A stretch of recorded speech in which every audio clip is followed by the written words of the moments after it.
ছোলা ভুনার টক ঝাল মিষ্টি আচার, ছোলা ভুনার টক ঝাল মিষ্টি আচারটি দেখতে যেমন সুন্দর, ছোলা ভুনার টক ঝাল মিষ্টি আচারটি খেতেও ঠিক সুন্দর। বন্ধুরা, ই নিয়ে বিনিয়ে অনেক কথা নিয়ে কথার মাঝে মিলাদ, তাহলে সকলের হাসি ভরা গাল থাকুক চিরকাল।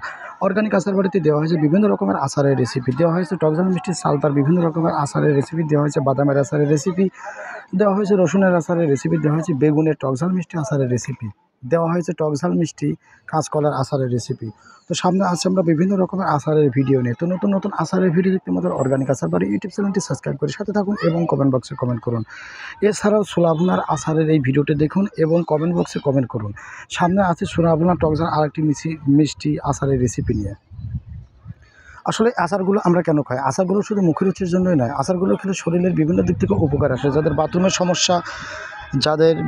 সমস্যা তাদের জন্য একটু ওষুধের মতো কাজ করে। বাড়ির বুড়ো জালি দেখা যায় অনেকজনের মুখে রুচি থাকে না, তাদের জন্য এই আচারগুলো একটু ওষুধের মতো কাজ করে। এক্সট্রা ওষুধ কিনে খেতে হয় না মুখে রুচি আনার জন্য। তো এই নিয়ম অনুসারে যদি আপনি আচার তৈরি করে খান তাহলে ওষুধের মতো কাজ করবে। তো ছোলা ভুনার আচারটি দেখতে যেমন সুন্দর, ছোলা ভুনার আচারটি খেতেও ঠিকই সুন্দর। ই নিয়ে বিনিয়ে আচারের বিভিন্ন রেসিপির কথা নিয়ে কথার মাঝে মিলাদ, তাহলে সকলের হাসি ভরা গাল থাকুক চিরকাল।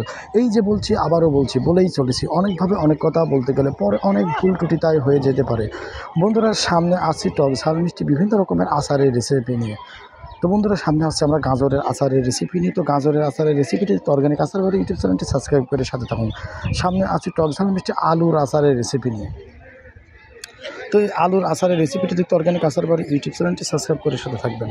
আমরা আচারের যে মশলাগুলো দিই, মশলাগুলো একদম সিম্পল, এবং আমাদের অর্গানিক আচার বাড়িতে কিছু কিছু আচারের ভিডিও দেওয়া হয়েছে যে আচারগুলোতে দেখা যায় কোনো প্রকারের মশলা বাদে আচার তৈরি করা হয়েছে। তো আপনি এভাবেও আচার তৈরি করে খেতে পারবেন।